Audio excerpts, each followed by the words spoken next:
I still hear Madame Judith's laugh in my sleep. That high-pitched, wicked laugh on the night she left Nigeria, after ruining so many lives, including mine.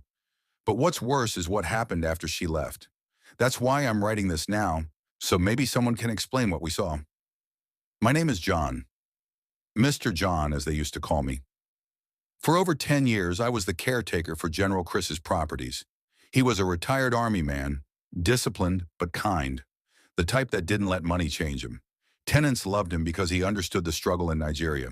You could owe rent for months and he'd just wave it off, saying, "When things get better, you'll pay."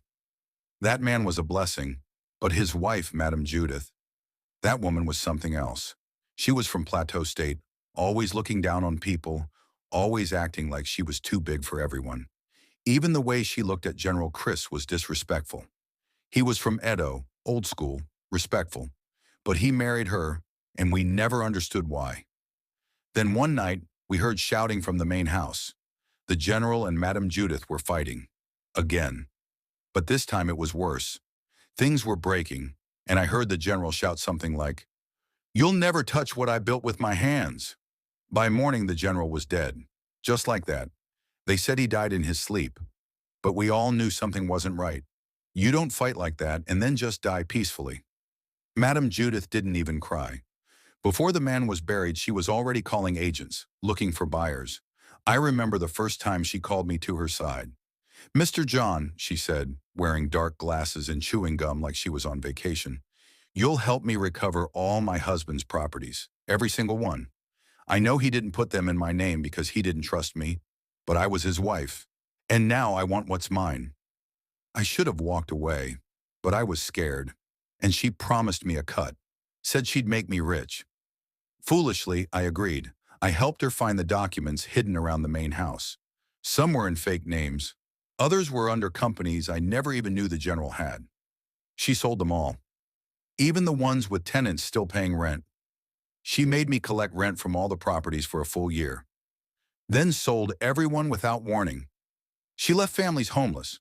Some of them were pregnant women, old people, kids. And me? When the buyers started asking questions and police got involved, she acted like she didn't know me. She told them I was the one that forged the papers.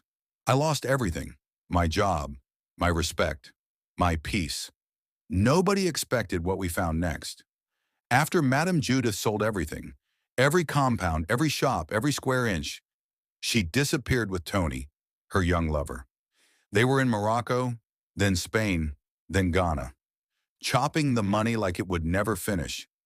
But one morning, everything changed. Tony walked into their hotel room in Accra with a strange look on his face. He had just come from Lagos, from the site of the general's old Ikoyi property. He was sweating. "Judith," he said slowly, dropping his phone on the table. "You need to see this." A group of local boys had started construction on the land. They dug up a section of the compound and found an old iron box. When they broke it open, it was full of pure gold bars. Not one, not two, 23 bars of gold, each stamped with a strange military crest. Judith screamed. They watched more videos from Festac, Garki, Asaba. Each time construction workers dug deep, they found more boxes, all filled with gold. She had sold over N3.5 billion naira worth of land for peanuts, and she gave up the fortune, just like that. Worse still, none of it was in her name. Tony stared at the screen for a long time. Then he said something that made Judith want to strangle him. If we had waited just a little longer, that was when she realized the worst mistake of her life. In her panic to sell fast, she let Tony handle most of the paperwork. She trusted him, and now she had nothing to prove she ever owned any of it. Not even her own cut. Tony's name was on half of the dummy companies. She was furious. "You used me," she shouted. Tony laughed. "We used each other." That night she packed her things. By morning she had booked a flight back to Nigeria. But reclaiming those lands wasn't easy. She couldn't just walk in and take them back. She needed legal documents, titles, wills, names. She made calls, bribed clerks, threatened lawyers. Nothing. They all told her the same thing. "You are not the owner. Your name was never there." Then she remembered something else. Mr. John, she blamed him, said he scammed her, told police he forged everything and sold lands without her approval. It worked. John was arrested, charged with property fraud. Nobody came to defend him. He's still in jail, as I speak. Madam Judith now saw only one way to win. If she could prove in court that the general had no next of kin, and she was his legal wife, everything would revert to her, all the properties, and the gold underneath.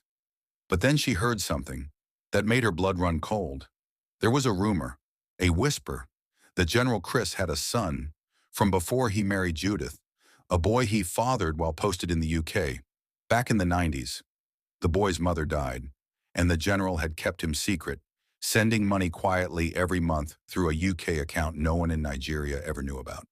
Some said the boy was now in his 20s, that he was quiet, private, and very, very intelligent. Judith panicked. If that boy came to Nigeria, if he showed up in court, everything would be gone. The land, the properties, the gold. She hired private investigators, paid hackers. Find him, she said, and make sure he doesn't live to see Nigeria. She didn't care how. She was desperate, and desperate people do desperate things. It was him, the general's first son, born in the UK, educated, quiet, deadly with his calm. He didn't ask for money, he just said, "I'm here to take back what my father built." The courtroom lights flickered that day. The judges sat at the bench, stoic, unreadable, silent. But outside the law, things were boiling. Nigeria is many things, but justice without money, that's rare. And Madam Judith knew that. Behind closed doors, inside the chambers of the chief judge, she whispered with her headscarf pulled low, "I'll give each of you gold, not naira, not dollars, gold bars." The men exchanged glances. She leaned in, voice cold. "If this boy wins, he'll move everything to the UK. You'll see nothing. But with me, I can pay you tonight." She brought out a tiny gold bar from her handbag, pure, heavy, worth more than most court salaries in a year. The judges didn't speak, but their silence was agreement. That night, one of the judges tried to test the gold. He took it home, locked it inside his personal safe. By morning, he was dead in his bathroom, collapsed, eyes wide open, blood pouring from his ears. His wife said he had been screaming in his sleep, shouting, "Tell her the boy's the rightful heir." Another judge tried to sell his portion of the promised bars. The buyer arrived, weighed the bar, then dropped it. It screamed. Everyone in the room ran. The haunting didn't wait. From the day the deal with the judges was struck, the general began his revenge. Security cameras in the courthouse caught strange images. Empty chairs moving on their own, files flying off desks, a silhouette in full army uniform, standing in the hallway, then vanishing. The bailiff quit. The court clerk ran mad, but the worst was yet to come. That week, Michael, the general's son, received an anonymous letter. Inside it was an old photograph. The general standing with another soldier, holding a pickaxe. Behind them was a plaque that read, "Wealth for the bloodline. Let no stranger take it." On the back of the photo, the words, "It's not just gold, it's blood." Michael took it to a historian, an old man who used to serve under the general during the war. The old man went pale. He said, "The general buried gold under every one of his houses, but not just gold, sacrifices, rituals, vows. That wealth will never leave his bloodline. Anyone else who touches it dies." Madam Judith didn't believe it at first, until her body started changing. Her skin became pale. She couldn't sleep. Her eyes became yellow. And worst, her son began to see things. One night, the boy ran into her room screaming, "Mummy, Uncle Chris is under my bed. He's holding something." She froze. Chris, the general. She slapped the boy, shouting, "Don't ever say that again." But that's when he said something that broke her. He said, "I'm not his child." Madam Judith broke down. Because it was true. The boy wasn't the general's. He was Tony's. She had lied for years to protect her secret, to control the estate. But the gold knew the truth. That night, she opened her safe. One of the gold bars was bleeding. Blood. Thick. Dark. She ran to the bathroom. When she looked in the mirror, the general was behind her, not just standing, digging, smiling, and whispering, "You tried to sell a kingdom that was never yours." The next day in court was supposed to be final judgment, but the court never opened. The courtroom doors were locked from the inside. No guards, no staff, just smoke. By the time they broke in, the floor was blackened, and on the judge's bench, carved into the wood, were the words, "He who breaks the bloodline shall carry the curse." Judith left Lagos that night. No more court filings, no more lawyers. She disappeared into thin air, but some say they still see her, walking barefoot around the general's house in Festac, muttering, shaking, wearing only a black wrapper. I always suspected the general didn't trust her, but I never knew he had gone that far. It turns out, just before he died, General Chris had quietly run a private DNA test. He told no one, not even me. He had that kind of quiet wisdom, the kind that watches in silence and speaks only when it's time to strike. See, he had doubts about that boy, the one Judith paraded as his. She always said the child was his legacy, the blood that tied her to the family's future. But the general, he saw something. Maybe it was the way she treated Tony. Maybe it was the whispers. Or maybe it was just his gut. But that man, before he took his final breath, had a lab do a secret test. The result? Tony wasn't his son. By the time Madame Judith returned back to Nigeria after her disappearance, thinking she could wrestle back the properties, regardless of the awareness of the general's son, she was ready to do anything. Anything. She had already promised each judge gold bars worth millions in dollars if they ruled in her favor. And Nigeria being what it is, they agreed. She told them, "If this boy wins, he'll take everything abroad. I repeat, but me, I'll keep it here. I'll reward each of you generously."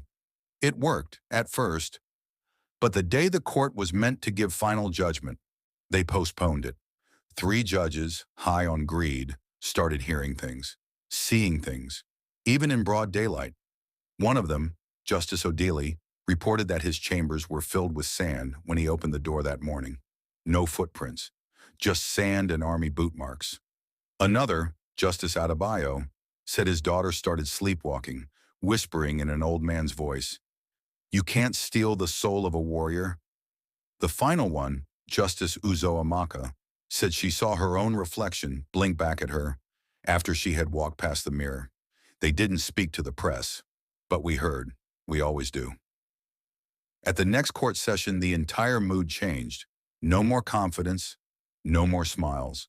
The lead judge simply looked down at the papers and said, "I don't want blood gold. His name is on the documents.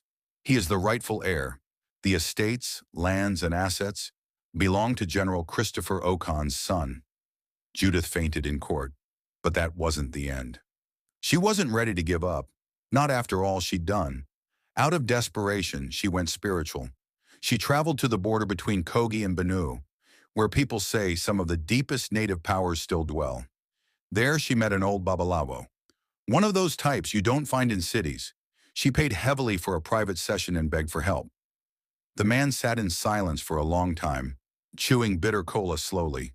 Then, without blinking, he said, "You want to fight a child of a man who walks with warriors in the spirit world? You can't, unless you're of the bloodline." She was confused. Then he added, "The only one who can defeat the boy must carry the general's blood." And that's when it hit her. Her own child was not the general's. The only weapon she could raise against the heir was never hers to begin with. She had nothing. No child of the general, no property, no favor in court, and now the spirits had turned against her.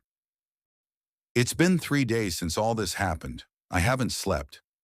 Last night I heard the general's voice again, but this time, he was laughing, not a loud laugh, not a wicked one, a calm, victorious laugh, like a man who finally saw justice done, even if he had to come back from the dead to do it. They say wealth doesn't end curses, but in this case, it was the curse. After the courtroom incident, when the judges, pale and visibly shaken, returned with trembling voices and declared, "I don't want blood gold. His name is on the documents. Give it all to him." Everyone thought that was the end, but it was just the beginning. That night, something strange happened in the small town of Igara, Edo State, where General Chris was buried. A blind old man appeared at the gate of the court registrar's home. His skin was dry like sun-scorched leather, and he wore a necklace made of animal bones and rusted bullets. He carried no phone, no bag, just a dusty leather pouch hanging from his shoulder. When the registrar's wife opened the door, the man said only this: "Tell the boy his inheritance is heavier than he thinks. That gold was never for show." Then he collapsed.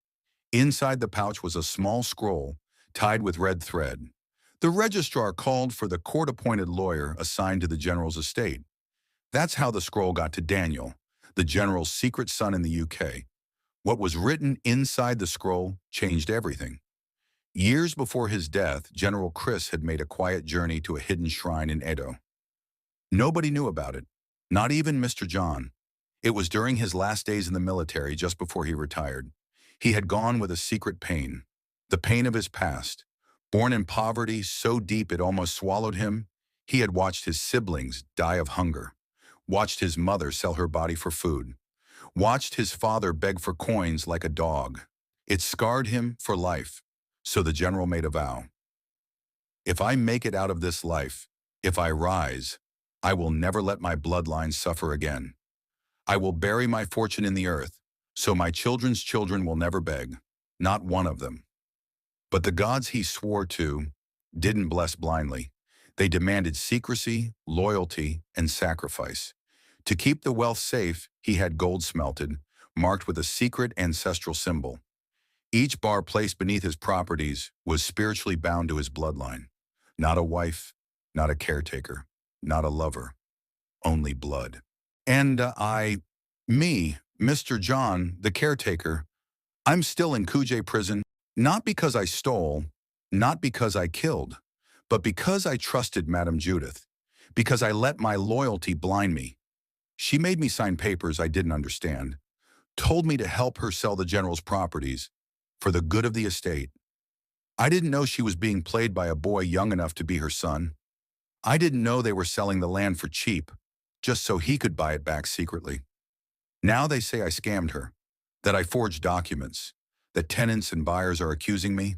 But me? I only ever served the general. Faithfully. For 15 years. He was like a father to me. Even when he was alive, Madam Judith hated how close we were. Maybe she always felt I knew too much. And maybe she was right, because now I see the full picture. That gold under his houses, it wasn't ordinary gold. It was sacred.